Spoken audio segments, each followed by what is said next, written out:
आप लोग जानते ही हैं राम लखन शुक्ला को, बिठूर के। ये आप लोगों में वरिष्ठ हैं, बुजुर्ग हैं। ये कुछ कहना चाहते हैं। देखिए, इन्होंने भगवान का नाम खूब जप किया। इनकी बड़ाई के लिए नहीं कर रहे हैं, आपकी प्रेरणा के लिए। आप लोगों की प्रेरणा, आपको प्रेरणा प्राप्त हो इसलिए करें।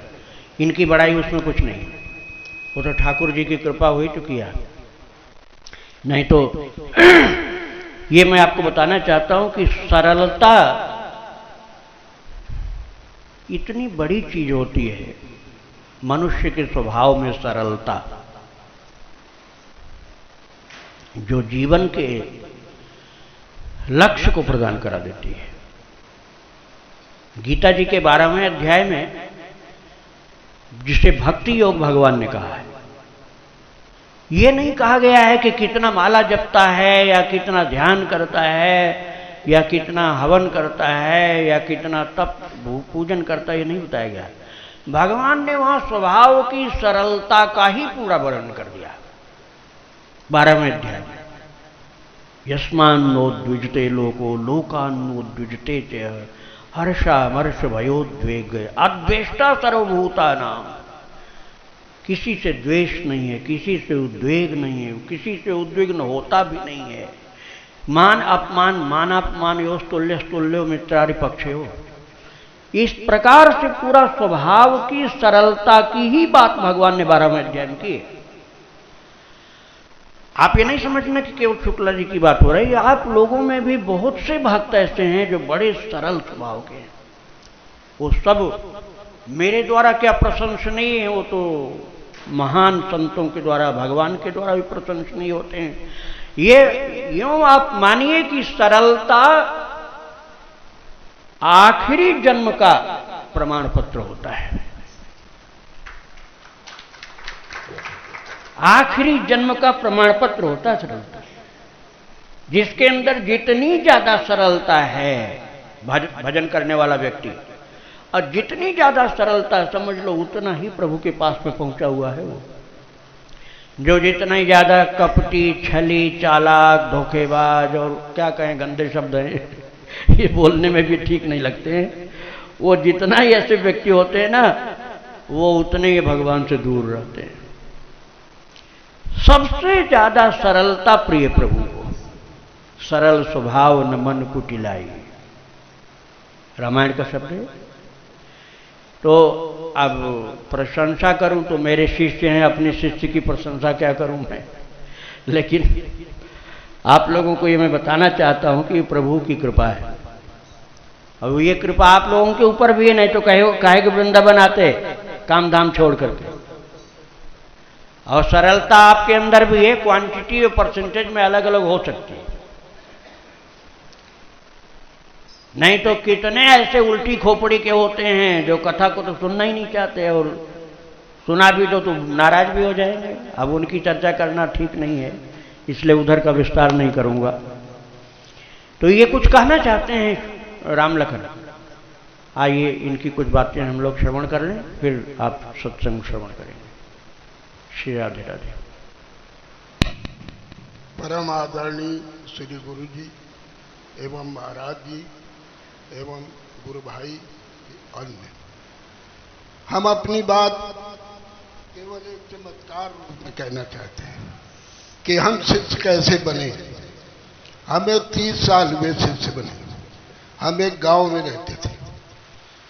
वहां पर हमारी पत्नी 25 साल से बृहस्पति का व्रत करती थी और गुरु की कामना की थी। हताश होकर उन्होंने एक दिन कह दिया कि गुरु नहीं मिलेंगे और अब भगवान को गुरु मानना पड़ेगा। चमत्कार शुरू होता है। एक व्यक्ति हमारे पास परिचित के आते हैं। उन्होंने कहा कि टेहरी गढ़वाल के पुरुषोत्तम नौटियाल पंडा आए हैं, वो हमेशा आते हैं, वो जो बात कहते हैं वो पूरी पूरी पक्की निकलती है, क्या आपके पास ले आए? हमने की जरूर। इनके वो दिमाग में उसी दिन बात आई थी कि हम गुरु भगवान को क्या मानना पड़ेगा। तो वो कुंडली देखते हैं और सब बात बताते हैं। तो सब कुंडली और सब ला के रखी गई। तो मैंने पहले उन्होंने यही शब्द कहा कि क्या हमको गुरु नहीं मिलेंगे? तो उन्होंने कहा आपको इतनी जल्दी गुरु मिलने वाले हैं, लेकिन आपको गांव छोड़ना पड़ेगा। तो हमने सोचा कि गांव छोड़ना पड़ेगा, हमारे कोई भाई भी नहीं है और ये बिहारी अमरारी यहाँ आते हैं, ये उसमें इंटर कॉलेज में पढ़ते हैं। लेकिन फिर हमने कहा कि क्या हमें लाभ है या हानि है? तो उन्होंने कहा लाभ है, ना आपका कहीं घर चला जाएगा न खेती चली जाएगी, आप आते जाते रहेंगे, लेकिन आप छोड़ेंगे तभी इनको गुरु मिलेंगे। तो हमने सोचा कि बिठूर में इनके पत्नी के पिताजी के गुरु हैं और इनको शुरू से ही गुरु की लालसा है और उन्होंने गुरु से एक धर्मशाला वहाँ बनवाई है। तो अब निकलेंगे कहाँ, वहीं चलो। तो वहाँ हम लोग आए। आने के बाद दूसरे दिन बिठूर में ये मंदिर देखो, तो गए तो हम उसी मंदिर में पहुंच गए, बैकुंठ धाम में। तो वहां पर ताला बंद था, तो वहीं हम खड़े थे। अब ये चमत्कार है, शुरू है सब। तो वहां पर एक तिवारी जी, बाद में पता चला कि तिवारी जी हैं, पहले तो हम उस दिन जानते ही नहीं थे। तो वो आए, कहने भैया आप बहुत देर हो गई है, ये आप 5 बजे से 6 बजे तक एक चित्रकूट के संत आए हैं, वो यहाँ भक्तमाल कहते हैं। तो हम लोगों ने सोचा कि ठीक है कल आएंगे सुबह, और चल दिए। हमने कहा देखो शुरुआत हो गई, संत वाली बात यहाँ चालू हो गई, अब तुमको गुरु मिलने वाले हैं। दूसरे दिन हम लोग बहुत जल्दी आ गए, रात में नींद भी नहीं पड़ी और आके वहाँ बैठे, वहाँ भीड़ इकट्ठा थी। और अब उस समय तो महाराज जी कहते थे, लेकिन अब गुरु जी कहते हैं। गुरु जी आए अपने समय पर, और जो भक्तमाल 1 घंटा कही, तो कहने के बाद इतने सरल स्वभाव से, ना हमने कभी भक्तमाल सुनी थी ना पढ़ी थी, तो हमें इतनी अच्छी लगी कि उनकी तो इच्छा दूसरी हो गई, हमारी सबसे पहले हो गई गुरु करने की। तो हमने कहा कि गुरु जी का बस पता लगाओ, अब गुरु मिल गए तुम्हें। वो जो पंडा ने कही वो बात सही है। वहाँ घर जाके पता लगाया, तुरंत पता लगा गंगा छवि में गुरु जी रहते हैं। गंगा छवि में हम लोग आने जाने लगे, लेकिन हिम्मत नहीं कि क्या कहें, कहीं ये न कह दें कि हम शिष्य नहीं बनाते हैं, या कह दें ये होना चाहिए, में वो बातें ना आ पाए। खैर, कृष्णधाम में कथा होती थी, भागवत गुरु जी कहते थे। तो कथा सुनने के इतना अच्छा लगा कि गांव में जब कथा होती थी तो लोग बुलाते थे निमंत्रण दे के, तो हम लोग सिर्फ एक निमंत्रण के हिसाब से जाते थे, 1 घंटा बैठे रहते थे, न कुछ सुन पाते थे न कुछ समझ में आती थी। और गुरु जी की भागवत ऐसा झरसा समझ में आई कि अब हमारा दिमाग पलट गया कि हमने गुरु करेंगे और यहीं रहेंगे। बाद में गुरु जी से एक दिन प्रार्थना की कि हमारी माता जी आपको देखना चाहती हैं। तो गुरु जी ने कहा कि कहाँ पर घर है? हमने कि बिल्कुल जहाँ आप भागवत कहते हैं उससे 100-150 कदम पर है। कल तो जब भागवत खत्म हो जाए तो आप आ जाना। हम तुरंत आए, घर में कह गए थे कि आज आएंगे महाराज जी, तो तैयारी रखना। उन्होंने बड़ा इंतजाम से तखत पर सब सामान, पकौड़ी कौड़ी सब बना के सब रखी। और ये महाराज जी गुरु जी गए बैठे, तो गुरु जी ने कहा भाई देखो ये हम कोई चीज़ नहीं खाते, हमें या तो 1 गिलास दूध और न हो तो गंगा जल। सब एकदम सामान हटा दिया गया। फिर हमने अब घर में अब हिम्मत लड़ा के अब कहेंगे। तो हम खड़े होकर गुरु जी से कहा कि हम दीक्षा लेना चाहते हैं। गुरु जी ने कहा कि भाई देखो हमारे पास एक शर्त है, 5 लाख सीताराम लिखना पड़ेंगे। अरे हमें इतनी खुशी हुई, 5 लाख की बात नहीं है, हम 50 लाख सीताराम लिखने के लिए तैयार। चाहे हमें 3 साल लग जाते, लेकिन हम लिखी के छोड़ते और दीक्षा लेके छोड़ते।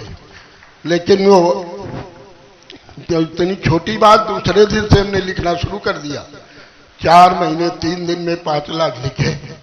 गुरुजी ने बताया कि 1 लाख हो जाया करे तो जमा कर दिया करना। हम वहाँ जमा करते रहे। गुरुजी ने कहा वृंदावन में वहाँ गोवर्धन पर्वत पर कथा होने चल रही है, वहीं दीक्षा दे देंगे। वहाँ हम लोग गए, हमें दीक्षा मिली। फिर तो इतना प्राकट्य गुरुजी ने किया, हमें तुरंत नेपाल, मुक्तिनाथ, गंडकी नदी के स्नान ये सब तुरंत मिले। इतनी भागवतें सुनी तीर्थ में, सुखताल में 2 बार, द्वारिकाधीश में, बरसाने में 15 दिन वाली, यानी बहुत सुनी। अब हमारा सिर्फ शिष्यों से थोड़ा अपने गुरुओं के गुरु भाइयों से ये कहना है कि अब गुरुजी ने कथा कहना बंद कर दी। तो अब हम तो पुराने शिष्य थे, हमने जितना लाभ उठाया है अब हम ही उसको जान सकते। 4 साल सुबह शाम गुरुजी के पास रहते थे। सुबह गंगा जी स्नान करवाने जाते थे, शाम को घर लाते थे, 1 घंटा कीर्तन किया जाता था। तो अब हमारा ये कहना है कि 5 उत्सव होते हैं, 5 उत्सव में ये 1 घंटा अमृत बाणी है, ये आप जरूर आकर सुना करें। और जो बिजनेस करते हैं, खेती करते हैं या सर्विस करते हैं, वो अपने से किफायत करते हुए कुछ पूंजी ला के इस जो ये अपने यहाँ भोजन बंटता है, ये चलता है, ये इतनी उसकी चीज है, इसमें जरूर सहयोग करें। क्योंकि यही सब जितना आप नाम जपते हैं, जितना गुरुजी ने बताया है वो करते हैं ये, और जितना आप धन देते हैं ये तुरंत कालदेव के यहाँ, चित्रगुप्त के यहाँ लिख जाता है। आप जब जाएंगे तो वहाँ लिखा पड़ी आपको पहले मिलेगी, आपको बताना नहीं पड़ेगी। और यदि आप जो पाप पुण्य करेंगे वो भी वहाँ होगा, उसी से आपका अगला जन्म होगा। तो वो जो आप पैदा करके तिजोरी में रखेंगे, बैंक में रखेंगे, वो आपका सब छूट जाएगा। और जो आप अपने मन से जप लेंगे, जो यहाँ धन लगा देंगे, वो आपके जाने के पहले पहुंच जाएगा। तो हमारी एक करबद्ध प्रार्थना है कि हमारे गुरु भाई जो हैं, और पता नहीं अब हम कब तक रहे, तो इसका ध्यान रखें और ये सहयोग करें और खुमा में जाए। और कोई भी कठिनाई हो तो गुरुजी से पूछें। और इतने शिष्य हैं, गुरुजी से पूछ के यहाँ की जो कार्यक्रम है या कोई यहाँ कठिनाई है उसको समझें और उसको दूर करने की कोशिश किया करें। बस राधे राधे। वृंदावन बिहारी लाल की जय, राधा रानी की जय।